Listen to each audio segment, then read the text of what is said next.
Whitaker Weekly is a 3-episode anime discussion podcast where two brothers discuss a show of their choice. The show can be anything from a current season flop to a decades-old classic. What are they going to talk about next? Who knows? They sure don't.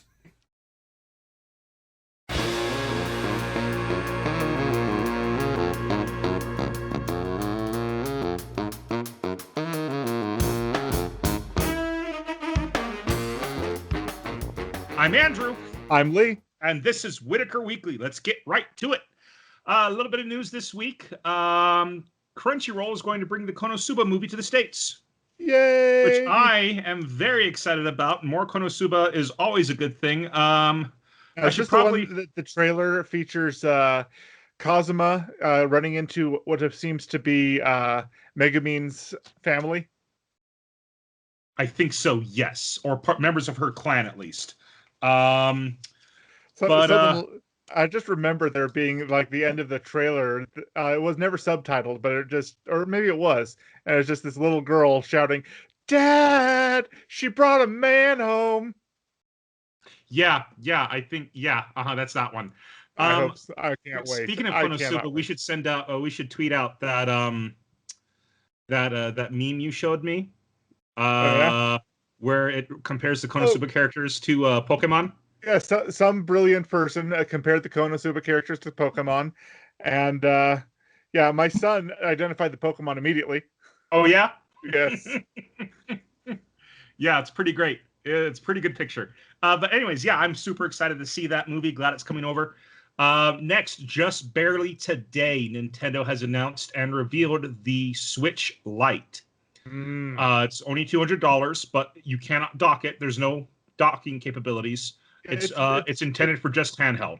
Yeah, it's a portable handheld, and you just take it around with you, put your Switch games in it. It's smaller, and it doesn't disassemble like the Switch, so fewer pieces to lose as you're going around. So it doesn't have the motion controls. It doesn't have the IR tracking technology and stuff like that. Right. So it might not be as compatible with some of the games that it needs to do, but for most games that seem to be coming out for it, I mean, the 3 games I own, it'll be playable. I mean, I'm not getting one. I already have the Switch. I don't need the Switch Lite. Like someone was talking to me at work about it today. He's just like, that doesn't make any sense to me. Why are they doing that? And I told him how many versions of the Game Boy Advance did Nintendo release. Now that they're kind of doing away with the Game Boy, like, isn't that what they're doing with the Switch? Is that it's now the both the Game Boy and console? Nintendo, are they still making? They said Game today they're not really making Game Boy titles. They haven't made Game Boy games in a long time. But it's the DS line of things, right? They said that the Switch Lite does not mean they're no longer going to support the 3DS. I don't know. What specifically does support mean? Because if they're not making new games for it, I mean, support can mean different things. Well, here's the thing with Nintendo. They've always kept things very, very close to the chest. They might have some stuff planned for the 3DS. I don't know. But yeah, I mean, I haven't really gotten any new games for my 3DS in a while because I really haven't needed any new games for it. But anyways, yeah. Also, I don't know if this is recent or how recent this is, but I shared the video with you. It did. Somebody, I don't remember what his name is, but apparently he's a pretty big guy in the StarCraft community where he makes animated shorts and stuff. He has released StarCraft Cartooned, where it takes all of StarCraft and replaces it with characters of his style and animated animations in his style. And it's freaking adorable. Go check it out, especially if you're a StarCraft fan. I just realized that I crave something that will probably never exist, but how awesome would it be if it did? I mean, you have your StarCraft cartoon mod here, and I was just remembering that anime style of Star Wars. Mm-hmm. The X-Wing versus TIE Fighter Star Wars anime that they made. Somebody made like a 10-minute short. I don't remember that at all. You don't? Oh, I'll have to No. share it with you because it looks absolutely fantastic, and I thought how great it would be to have. Now it's not the title X-Wing versus TIE Fighter. It's not the video game based. It's just a battle between the Empire and the Rebels as an anime style. Okay. And I just thought that would be cool. How cool it would be if there was a mod for something like Battlefront, or Mm-hmm. where it was more of a toon style game like that. Okay. Anyway, Yeah. Also, I'm pretty that'd sure be cool. I'm pretty sure it was Wario64's Twitter account that I saw this on, but just as I was wrapping up on watching our episodes for today, I saw that they released the trailer for the very first Lupin the Third CG movie, and it looks awesome. Really? It looks way awesome. If you guys don't know who Lupin the Third is, he's one of the most famous characters in anime. Been around for 40, 50 years at this point. I'm not quite certain on the dates, but Lupin the Third, like they've done an incredible job making these people just look fantastic in this CG trailer. Fantastic. I'm So, definitely going to check that out. Yeah, definitely. You should definitely check it out. Okay, but yeah, that's it kind of for the news on my part. Was there anything you wanted to share? Nothing comes to mind. Okay. Well, let's go ahead. I know Anime Expo just wrapped up, and we Yeah? weren't able to make it to that, but that was this week, and apparently one of the big things about it was it made it on the news, like on I don't know if it was CNN or some other major news network, but there was a 7.1 earthquake in the vicinity. And everybody so there was a helicopter footage of just outside the Anime Expo saying, that this place had just evacuated all these people for it. And they're like, no, they weren't evacuated. That's the line of people still trying to get into Anime Expo.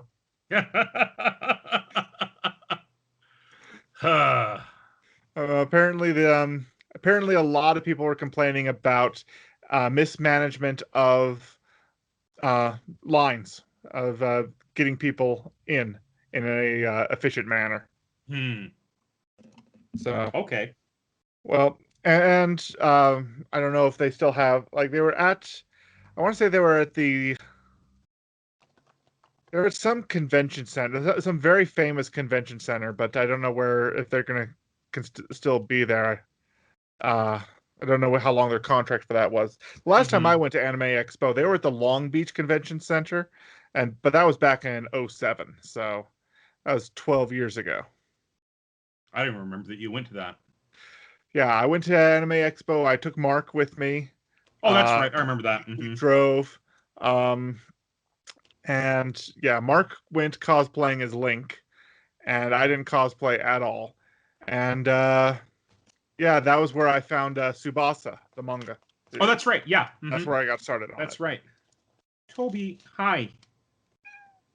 Hi. Yeah, and now yeah. Apparently he decided to check out this fan that I would been using to cool myself off since it's too hot to actually have a fan running. Anyway, so yeah, let's go ahead and just dive into 3 episodes in. This week was your pick, and this is week 2 of Americans in Anime. So how about you go ahead and say what we watched for this episode? So this week we watched Super Dimension Fortress Macross. Later adapted into Robotech, this is from the description on Amazon Prime. Super Dimension Fortress Macross is a Japanese science fiction anime series created by Shoji Kawamori. The show takes place 10 years after an alien spaceship the size of a city crashed into South Atalia Island. South Atalia Island. The spaceship was found and reconstructed by humans who turned it into the SDF-1 Macross. Super Dimension Fortress Macross. Okay. All right. So yeah, I ended up looking up at the moment the show started and really kind of introduced the main character, I had to take a step back and realize that I had never I had never watched the original Macross. I've seen some Robotech. I've not seen all of it, but I've seen some Robotech, and I didn't know that, Rick Hunter was just the dub name for Robotech, and that the main character's name was actually, did I have it written down here? Rick Hunter is what he's called in Robotech, but in this one yes. he is, I've got the names here. It's Hikaru Ichijo. Ichijo. Yeah. Sorry, Ichijo. Yeah, that's it. So Hikaru, is what. Yeah.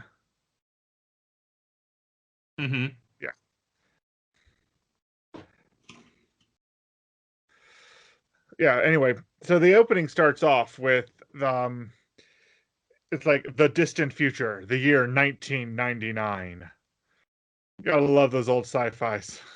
In the year 1999, I think Mega Man, the original games were like in the year 1990, 199X. You know, something like that.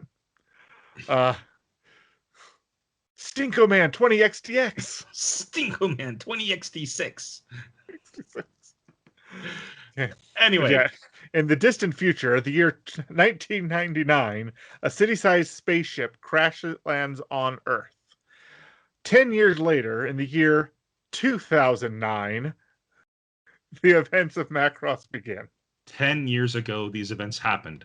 So according to this is now historical documents. Oh, yeah.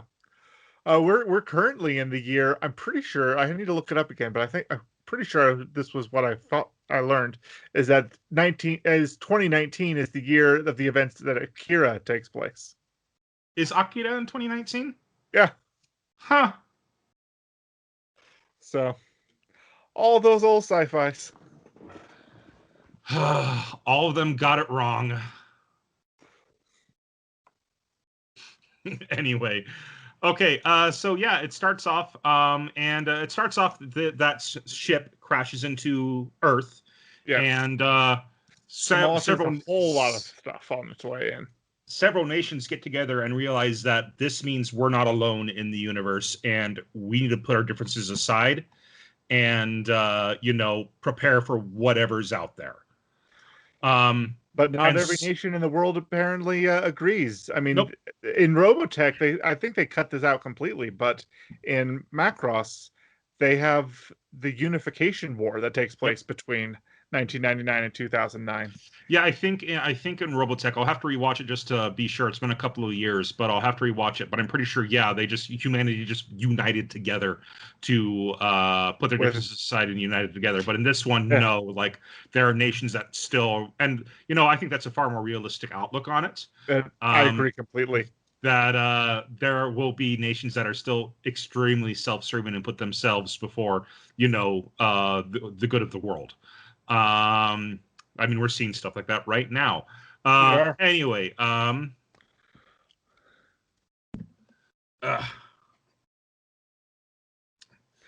okay, so the show starts with a what's his name?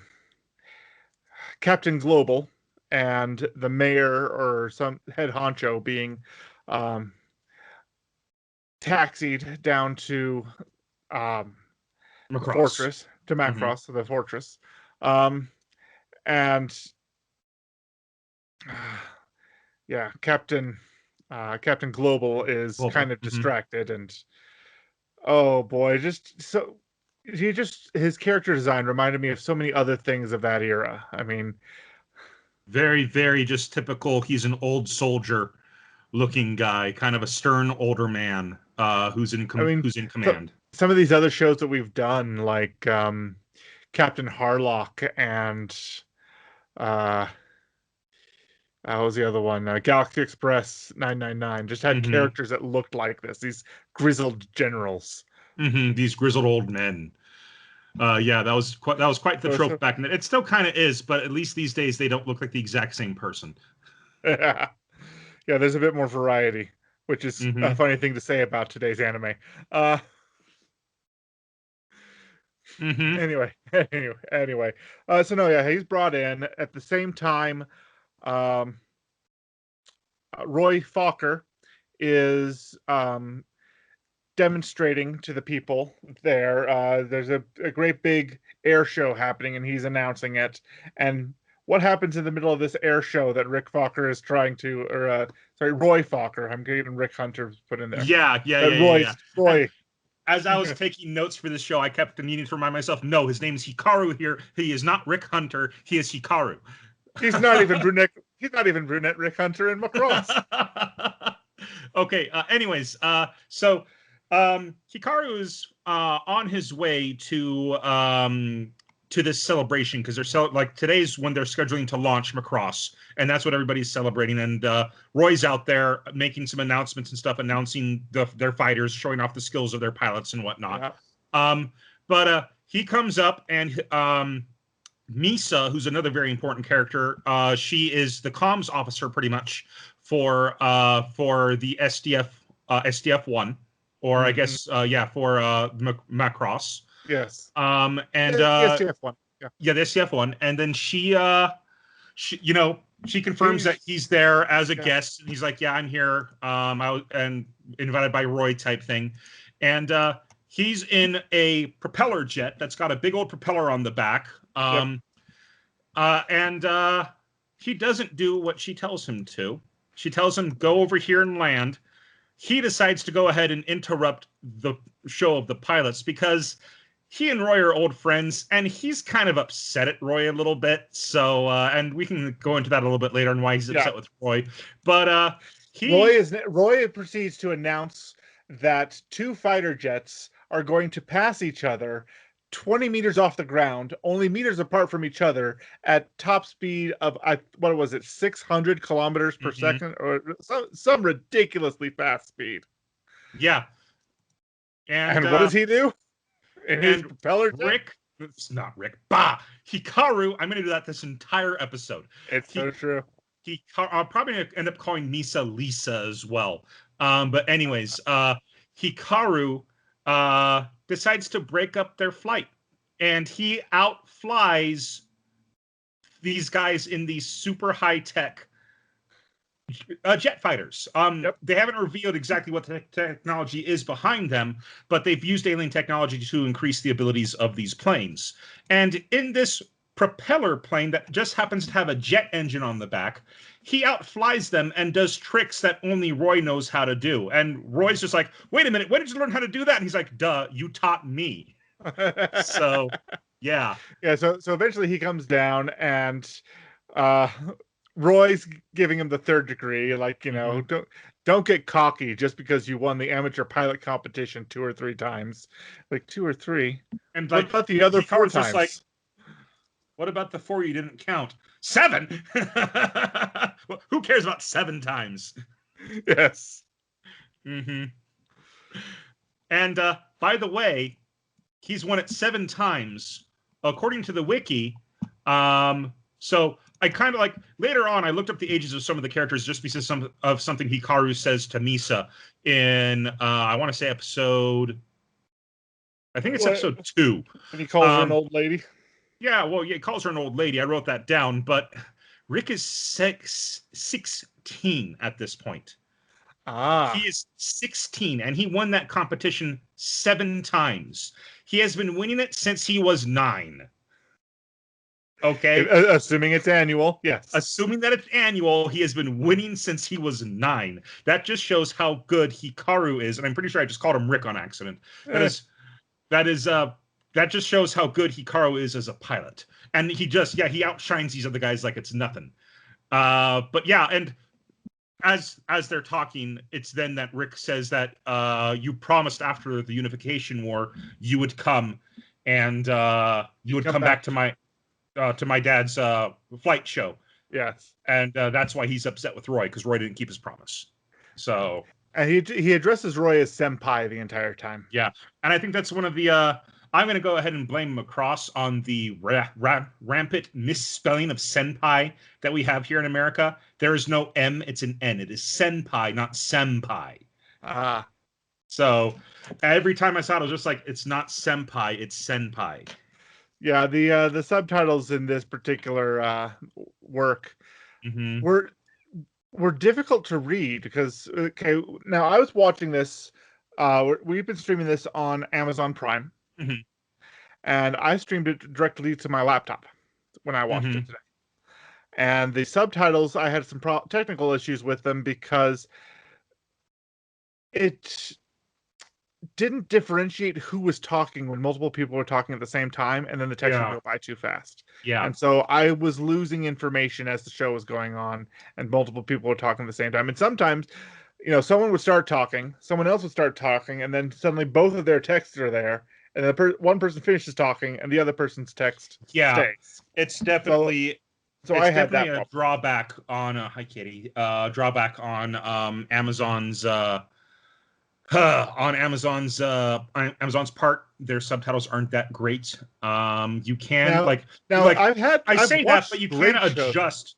You can't. Well, not always. They're not great, but you can adjust the size and things like that. So you actually have a lot of freedom for it. But I had the same problem when all that stuff happened. Though I just kind of went, eh. Well, that's an encoding problem on the episode itself. I've actually worked with video where I've had to put in my own subtitles or my own audio track for hard of hearing. Closed captioning.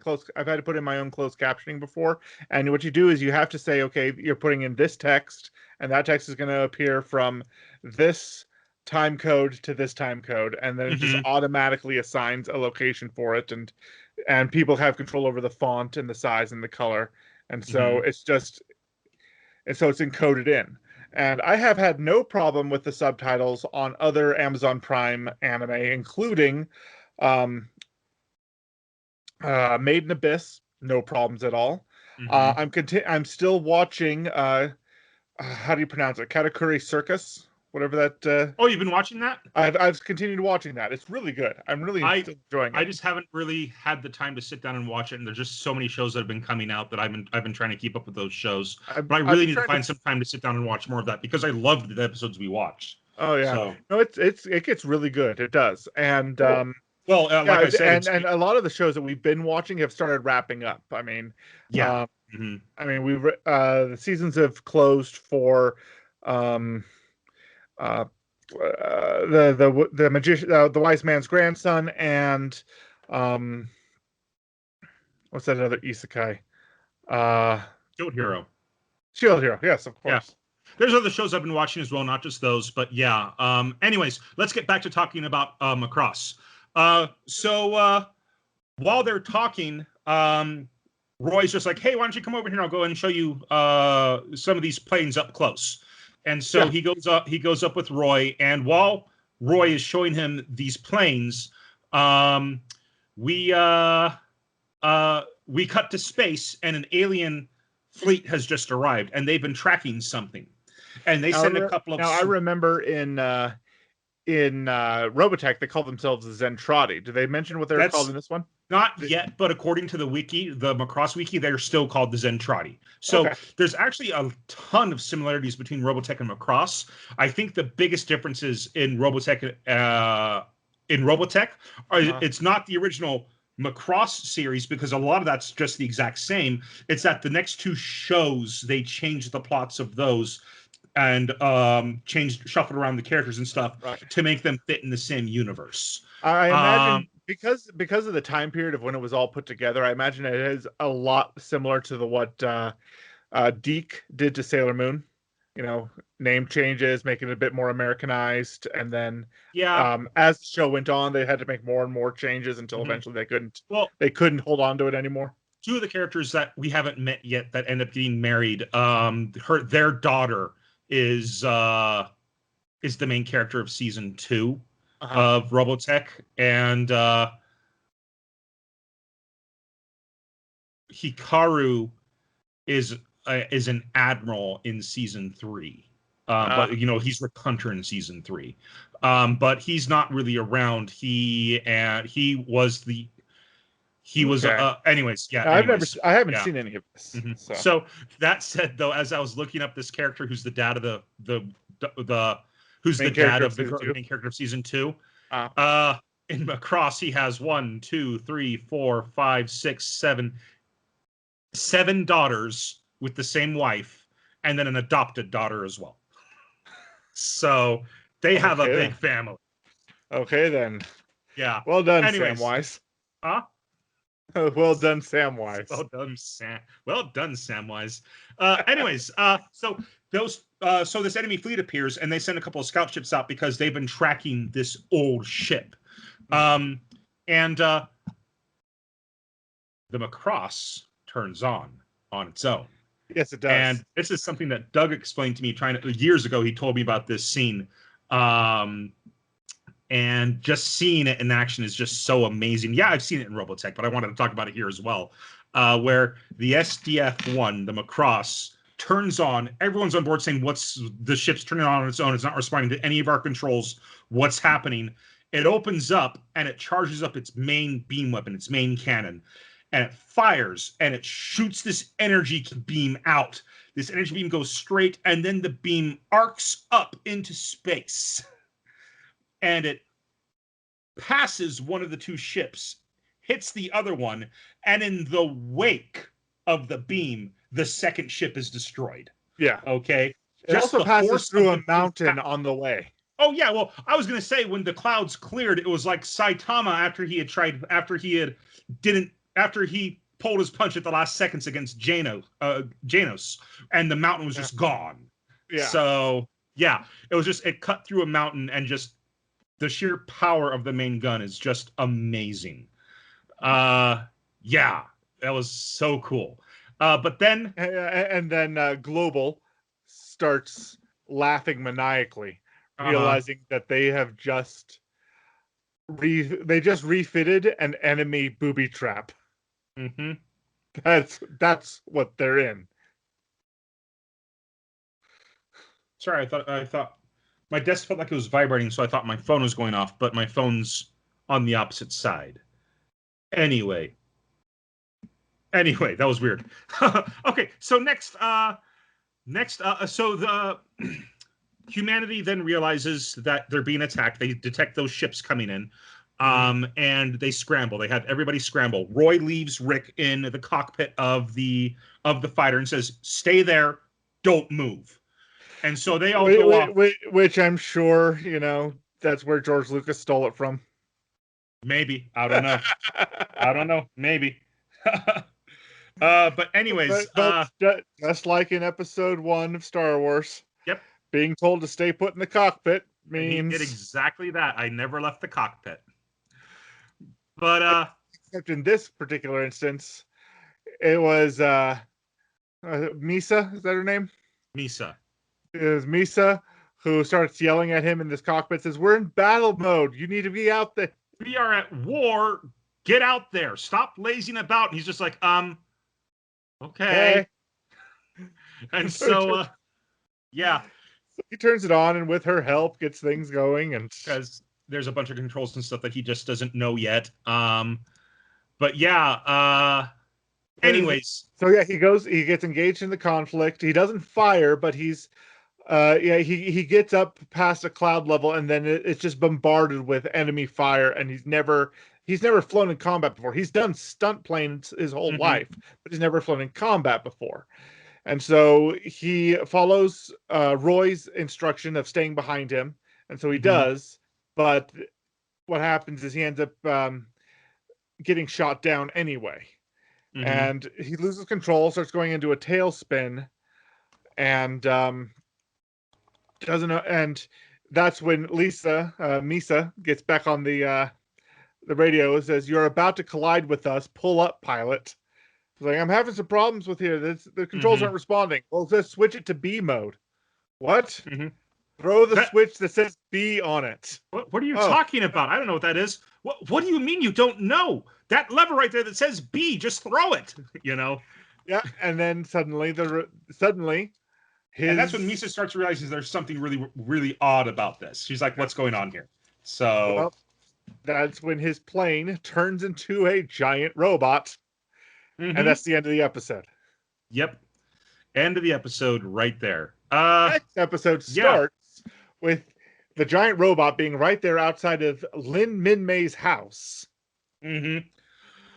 And trying to figure out, okay, and so was it her cousin, her little brother runs up to her room, which is on the 3rd floor, to go see what's going on out there, and they see this giant robot, and then the robot comes up, and an empty chair rises out from the top of the robot.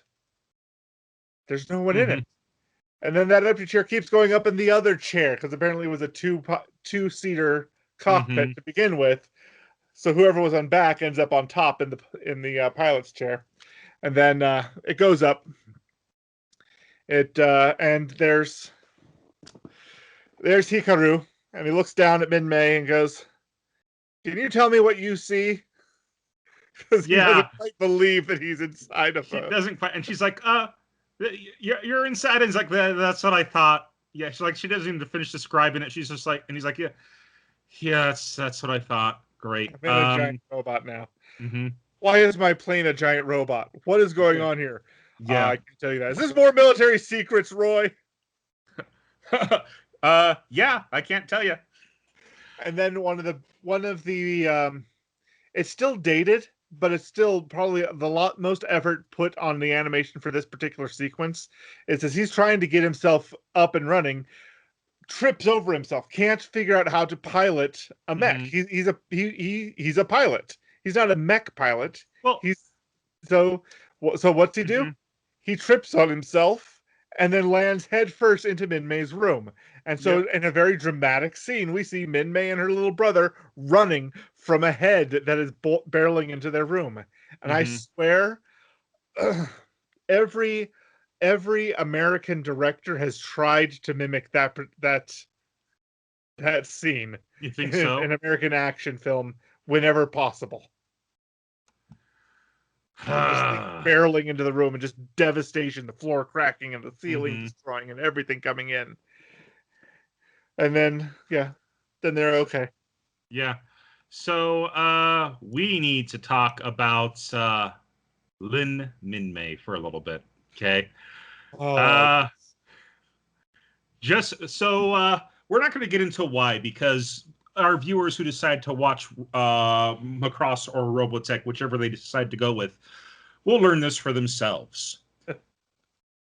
But for about 20 years, ever since Macross really kind of came to the States, for about 20 years, Lin Min-May was the most hated character in anime in the United States.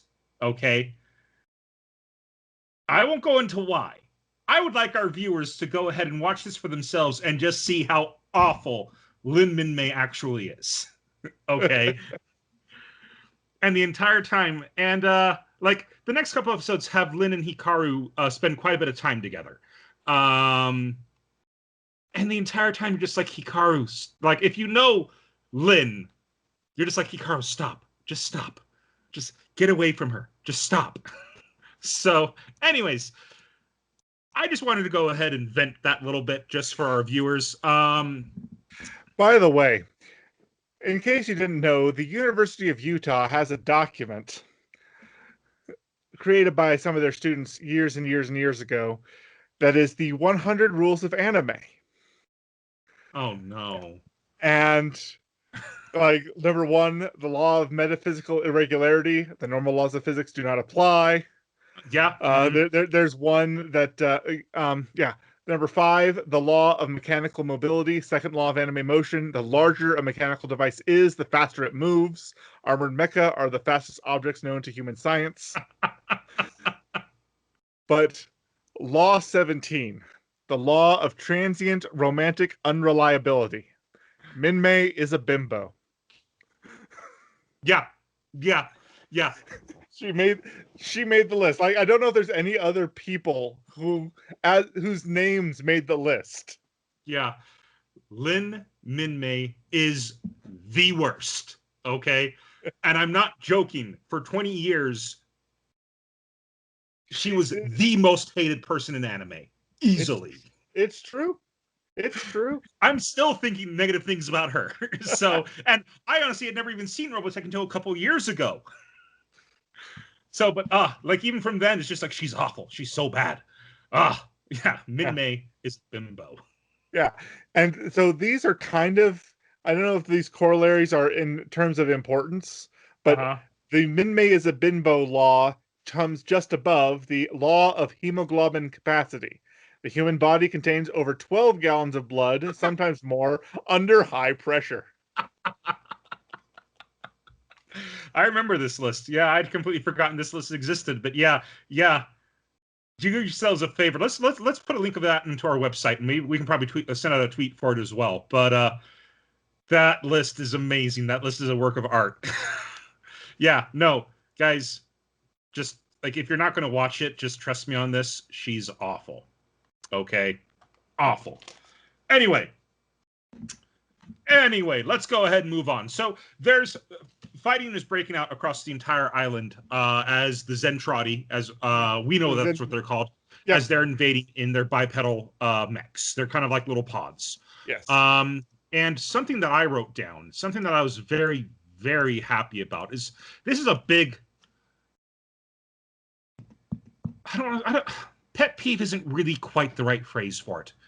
I guess more of an annoyance rather than a pet peeve. Okay.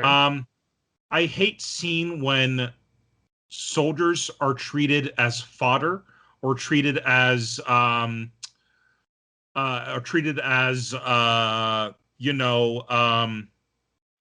like they're running around like idiots on the battlefield and they're just getting taken down one after another. Expendable? Yeah, like they're expendable type thing. And they're just there to prop up how powerful the enemy is. Now, there's a literary thing called the food chain of badassery. Okay. Oh, yeah. And let me go ahead and go into that real fast just so people know the differences. The food chain of badassery, it's the easiest way to set up how strong your character is by having him beat somebody up and then having somebody else beat him up. Okay. Mm-hmm. So they do this perfectly in Metal Gear Solid 5. Okay. So Soviet Spetsnaz. Mm-hmm. How tough are they? Go on. Yeah. The Soviet Spetsnaz are just, they're their elites. They are the elite, or they were the elite during the Soviet Union. Sure. That's like, they're like our Navy SEALs. Okay. One guy comes in and defeats a squad of them by himself. Right. Okay. Then Snake comes in, beats the crap out of that guy like he's nothing. A little bit later, Snake gets the crap kicked out of him by the person who's going to be the main antagonist of the game. Wow. So yeah. So that's called the food chain of badassery. You establish how strong somebody is. You then have your character beat that guy up, and then you have your character be beaten. Unfortunately for Worf, he was always the butt of let's show how powerful these aliens are by having them beat up Worf. Yeah, and so it became a running gag for him. But they did it well in Firefly. By first episode, Jane by himself is taking on a full bar of people because it's fun to beat people up. Yeah. Mm-hmm. And then the mention of the word Reaver causes him to wet himself. Yeah. Mm-hmm. That's how the food chain works. That's the food chain of badassery right there. Mm-hmm. And then you have the scene in Serenity where you show just how strong River Tam actually is. Yep. There's no power in the verse that can stop her. Anyway, so that line wasn't from Serenity, but yeah. No, it wasn't. That was from Firefly. But anyways, I brought that up simply because I love how competent the soldiers are. Like, It's their first time fighting these things, but they just ended like an 8-year war. Like, it's shown, like they say that Roy, they tell Roy the war ended 2 years ago. Why didn't you come home? Carl talks to him about that. So the war was pretty much, this is now takes place 10 years after it crashed. So the war was probably about 7 or 8 years long, the Unification War. So These are battle-hardened soldiers. And it's showing right here, they know what they're doing. So even if they are outnumbered, they still know how to fight, and they're still very good with the technology they've been trained on. Like there's this great shot where, the Valkyries have 3 modes. There's Jet, there's Guardian, and there's I think it's Battle. I don't quite remember what the B stands for, but Guardian is when it's tall humanoid form, and then for B it's between the two. It's Jet. It's a jet, and it has arms and legs, and it moves real fast. I think it's not as fast as a jet, but it's much faster than the Guardian mode. So one of the Zentradi's trying to shoot one of them, and he goes around and he and the pilot takes him around a building, and then the Zentradi follows. And he's not there. And so he looks back and is looking for him again, and he cuts back, and then all of a sudden the jet is in Guardian mode and he blows away the Zentradi. So it already shows how competent the military the Earth's forces are already. And I loved that. Yes. So you don't see that enough. But anyways, it is a delight when you can show competence in that regard. It's great. So the fighting continues, and for some reason Min-Mei ends up in the mech's hand of Hikaru's Guardian mode. Min-Mei and her family went to evacuate. They went to the shelters. Min-Mei ran back for something. Again, Min-Mei's an idiot. She ran back for something that apparently was worth more than her life. And she ends up being attacked by one of the Zentradi. Roy and Hikaru save Min-Mei. And then Roy says, get her out of here. So, yeah. And then that's when Hikaru picks her up by the robot with the robot hand. Right.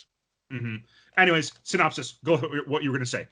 Well, there's a great animated sequence where she's in his arm.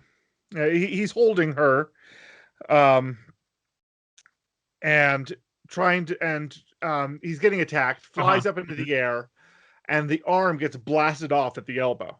Yeah, and so she starts screaming and falling through the sky, and Hikaru pilots his mech to match her speed, open the cockpit, pull her in, and close the cockpit, almost falling out a couple times himself, but then bottoming out just before crashing. And it's just, again, one of those more amazing animated sequences that... especially for the time period that it was in. Yeah, it's true. Yeah, yes, especially for the time period that it was in. It was a really amazing scene for that time. And it still holds up today. It's still a good scene to watch. It is. And so that action happens and wraps up episode 2, more or less. There's a line that I wanted to go ahead and cover from episode 2 as well. When after Hikaru grabs the girl, Rick this just kind of shows how good, Roy. This kind of shows how good friends Roy and Hikaru are, where Roy pretty much just says, make sure she gets back safe. And he's like, wait, what about me? And Roy says, well, I don't care if you die, just take care of the girl. Oh, is that how it is? Oh, yeah, that's exactly how it is. Oh, I see. I see how it is. Okay, that's the end of that episode. And then episode 3, the attack is still combat. Yeah. There's a lot of combat. But they also they fight off the forces for the most part, and they're able to get everybody onto the SDF-1. But there's a great exchange between Hikaru and Roy and Misa, and this is when Misa first realizes that Hikaru is a civilian and he is piloting real fast. When does this happen? I'm trying. No. This is episode. I think episode 2 ends with Hikaru. Yeah. No, so here's when episode 2 ends. Okay. Because episode 2 ends. Hikaru is very, very anti-military. He thinks that it's a waste of time. Right. But after he crashes, he almost takes out a Zentradi mech. Zentradi battle soldier. Yeah. And the Zentradi gets back up, and so does he. And he realizes that Minmay is unconscious in the back of his jet, and he needs to protect her. So he opens fire on this Zentradi. And empties his clip. And he empties the clip. And the Zentradi mech falls over, but then the hatch opens up, and this giant comes out. And this is the first time you see that Hikaru sees the Zentradi. Yes. And he's a human, but he's as big as the mech. He's as big as Hikaru's mech. And he starts freaking out as this Zentradi is coming towards him. And then Roy shoots the Zentradi from behind, and he says, "So yeah, that's the secret. That's why we built the mechs. It's to fight these giants." Yeah, we didn't know they looked human. We just knew they were this big. We didn't know they looked like I did. He says specifically, "I didn't know they looked human." So either he didn't have the security to know they looked human, but he knew that they were giants. So I think it's they were humans. There's no reason for them to even know that they look like humans because they're fighting Zentradi. They assume that they're dealing with giants because the battle station that they're retrofitting was built for giants, and then they had to retrofit it to work for them. So they knew that what they were fighting was that sized. Mm-hmm. Which is why that they could have, certain corridors could house multi-story buildings in this battle station. Mm. Now that's not really covered in the first 3 episodes, but it is, No, it's not really. Like, they just kind of touch on it at the end of episode 2. And episode 2 ends with Roy flying off and saying, "Hey, Rick, what are you doing? Come on." And then Rick shuts off the communicator because he can't handle what just happened. So the shock is just too much for him. Yeah. Anyways, so episode 3, Roy goes back for him after everyone else is on the SDF-1. And he comes down and he says, "Hey, Rick," or "Hey, Hikaru, snap out of it," type thing, and he ejects the front end of the ship. He doesn't, it's not like an eject where the cockpit comes out. He just slides the front end off and attaches it underneath his arm. He's like, "Yeah, it's pretty cool, huh?" And anyways, true. And then when he transforms into his Guardian mode or whatever mode is half airplane, he tucks it under his main fuselage. Yeah. So kind of under his main fuselage, kind of between his legs. Mm-hmm. But they, and then on the way back to SDF, then we have this scene where Roy's calling in for a landing, and Misa's just like, kind of chewing him out for what he did. Because Roy had previously, he had gone back for Hikaru specifically because he said, specifically it was, what was the name of the vehicle? The VT-102, something like that? I don't remember the first. V102 or something along those lines. It was 102. I think 2 letters, VT, I think, and then 102. But what happened? But so Roy leaves the rest of his squadron to go take care of him, and then comes back with him. Mm-hmm. And so that's how Misa knew something was on his way. Yeah. Mm-hmm.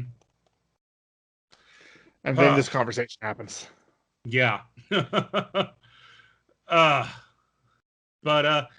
So they learned that he's a civilian. She gets very upset and starts chewing him out. And then she is the most serious of all the people on the bridge crew. We were introduced to the bridge crew, and she is the most serious one of them. And she's very, like, we skipped a conversation. We don't really need to go into what the conversation was really about, but we skipped a conversation and that she and another one had, and one of the other girls overheard her and said, "Oh, so even our first lieutenant has romantic feelings," type thing, because apparently she's very, very stern and very professional while on the bridge. Right. But but anyways, she's calling out Roy, and Hikaru says, "Hey, Roy, who's this old lady?" Oba-san in Japanese. Yeah, she sounds like a She sounds like your mom. Like, sounds like your mom. Yeah, and Roy starts laughing on a live line.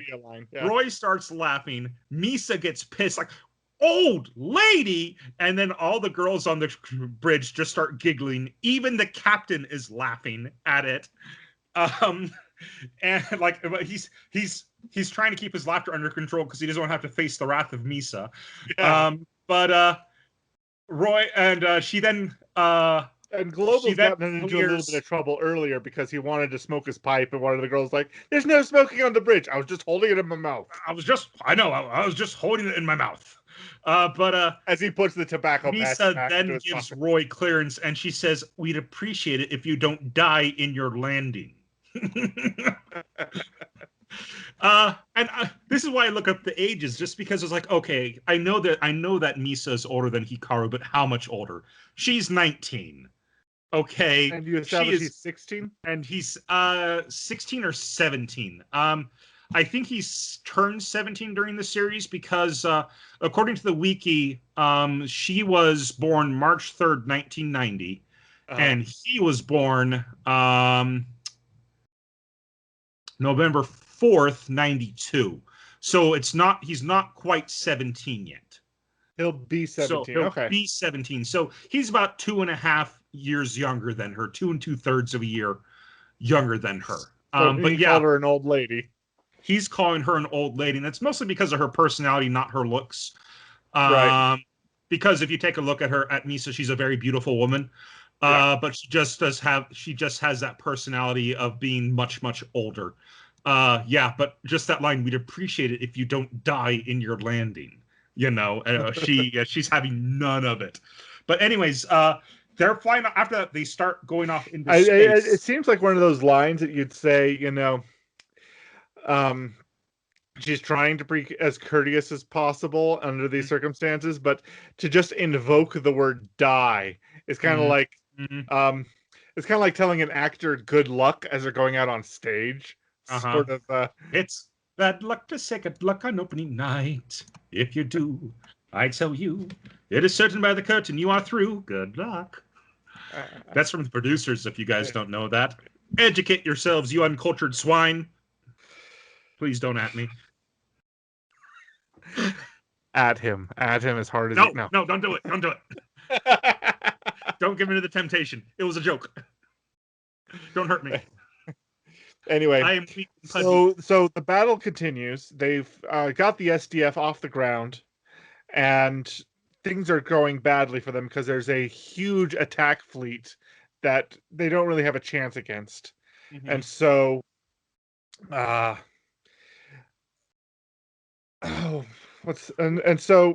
they fly up, the other ships up there get attacked, and they're like, "We got to get out of here." So so Global decides to go back down and then use the fold space down there, not knowing exactly how it worked. Yep, just that it worked. And we should probably note that Rick and Minmay are currently together, and Rick is putting his propeller ship is there on the SDF-1 operation, coming back down from space. During this operation, he's reunited with Roy's dropped them off and reunited Hikaru and Minmay with Hikaru's propeller plane. So she recognized that from the stunt plane from before. So she kind of realized, "Oh, you're the guy who did this." And so so they try to leave. They try to leave, and so they're out of the SDF-1, trying to get back down to the island where her parents and her family are currently in a bunker for their safety, where everyone else has been evacuated to as well. And that's when the fold space event happens, and it's a pretty big event. Yeah, it's kind of cool. Because what happens is when you perform a fold space operation, a sphere of energy. Oh, I forgot to mention what happens when they try to take off. When they first try to take off, the anti-gravity technology rips its way out of the ship. So that's kind of disappointing to watch. Yep. What's happening to my ship? All right, let's try this then. Yep. And so it creates a sphere of energy around it and takes with it anything within that sphere, including the entirety of the island below them, all the oxygen in the atmosphere around them. And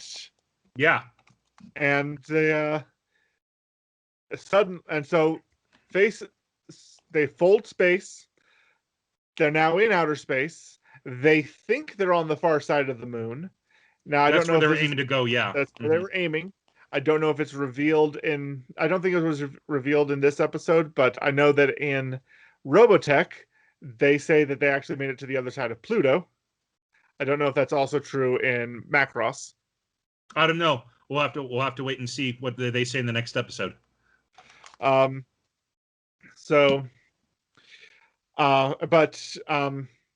end up teleporting a number of the Zentradi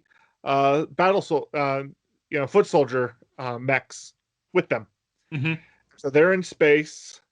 They're trying to figure out Hikaru and Minmay are trying to figure out what to do because the propeller isn't actually propelling them, because propellers require air to propel themselves through. Mm-hmm. And they're now in space.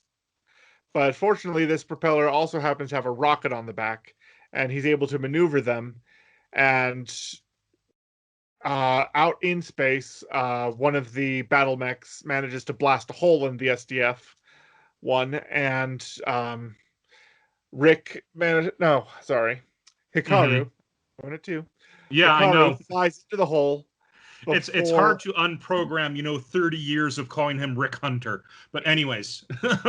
It can't be done overnight. Nope. Give me a week. But Hikaru flies in. The SDF-1 has repair mechanisms, so a gate closes up the hole, hitting his plane as it's coming through, spinning him around, and he lands upside down in some cables. And then we find out that in the next time that he's in a section of the ship that is not actually connected to the main area of the ship. Mm-hmm. And so the next little while, Minmay, who has an episode named after her, episode 4, will be about the two of them trying to survive on their side and trying to make their way to, where the other people are. Mm-hmm. And that's episode 3. Yeah. Yeah. Is there anything else? I was going to say that's something that just kind of showed again just how skilled of a pilot Hikaru is. That he's able to use, the simple jet on his propeller plane, on his fan racer or whatever they call it, to get from the middle of space down to the SDF-1, while there's a battle going around. Yeah. So, I mean, I guess you could say he has plot armor, but I think that's also just them setting up just how skilled of a pilot because Hikaru is. Yes. Mm-hmm. Yeah. Because he is. That's the whole point. I mean, he won 7 championships, assuming they were annual. He's been winning them since he was 9. Mm-hmm. He is this good. Yeah, he's an extremely good pilot. Okay. But yeah, Macross is great. There's a reason that it's still well loved and well known today. I don't know if I'm going to watch any more of it just because, one, I've got a lot of other shows and some shows we brought up today that I still haven't got caught up on. Yes. But you know what? I still give this show my full recommendation. It's a fantastic show, and anybody would be better for watching it, I think. So, yeah. What about you? I'm in the same boat. I had a hard time watching the first 3 episodes and focusing on them. I think the subtitles didn't help, and I might not have been in the right mood for it. I mean, it is an older show. Yeah. And as such, the pacing isn't as dramatic as more modern shows. I mean, just today, right after finishing those 3 episodes, I also watched the most recent episode of Demon Hunter or Demon Slayer. Mm-hmm. And that episode it had my attention the whole time. Yeah. Whereas Robotech, it is a product of its time, and while very interesting, is a bit slower paced. Yeah. Yeah. Okay. Yeah. So I think we both kind of recommend it, but just right now, it's just not something that we're going to have time to watch. Anyways, so that was week 2 of Americans in Anime, with Roy Fokker being our pick for an American character in an anime. There he is. So week 3, we thought, why not go ahead and do a show where almost everybody's an American. And we picked Baccano. Yay! So fans of Durarara should give Baccano a try. Yes, it's actually created by the same person. I don't remember what his first name is, but his last name is Narita. And but this is taken from the fan wiki, because unfortunately we couldn't find a place to stream this online. I own it though, so I'll be loaning Lee my copy, and we'll both be watching it in our own time to go ahead and discuss it next week. Yep. Anyways, Baccano, which Narita translates as stupid commotion, is Italian for ruckus. An ongoing light novel series with over 20 volumes published. It takes place across 3 eras, the early 1700s, the 1930s, and 2000s, and presents its story arcs in anachronistic fashion. Though the arcs have their own anachronistic fashion. Though the arcs have their own stories to tell, they all fit within a grand, overarching narrative 3 centuries in the making, with events in the 1700s still causing shockwaves in 2003. Immortal alchemists, mafioso, camarasti, bootleggers, assassins, and larger-than-life individuals from all walks of life find themselves inexorably swept into the spiral eternal. So, yeah, that's Baccano. It's it's crazy fun. I adore Baccano. And this is one of the ones where actually it's the English dub is really good. Like, it's really good. So, if watch it in whatever language you want. But anyways, so that's it. That's next week. Okay. Yes. So that's it for 3 episodes in. Let's move on to our recommendation of the week. What do you got for us this week? Now, I stumbled on this when I was out looking for where we could stream Baccano. Okay. Because I actually Googled where to stream Baccano, and the first result that came up was a website called because.moe. Literally MOE. So because.moe. And it's a anime streaming service search engine. You go in, it's a simple search engine. It's not a smart search engine like Google, where it can kind of guess what you're trying with a misspelling. You have to spell things correctly. And it starts with the first letter of a word in a sentence. So what it does is it looks through multiple streaming services, including but not limited to Netflix, Hulu, Crunchyroll, Verve, High Five, and a couple others, Funimation, and a couple others that I wasn't too familiar with. So I might actually have to check out some anime on some of these other streaming services. But it goes through all of their databases and tries to find anime that you're looking for. And it seems to be pretty good. So what I was doing, you just go to because.moe, type in the anime you want to watch, and if it can find it, then click on the icon of the streaming service of your preference, and it'll take you right to it. Awesome. Yeah, I checked it out while you were telling me about it right before we started recording. Yeah. And that's how we know Baccano's not available on any of these. Yeah, because we looked for it. Okay.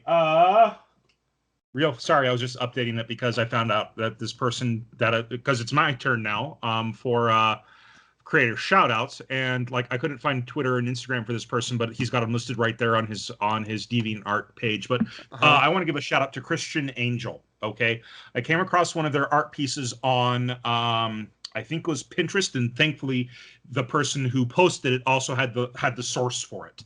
And it's just this, like, he has this incredible kind of flowing, it almost looks like watercolor style to it.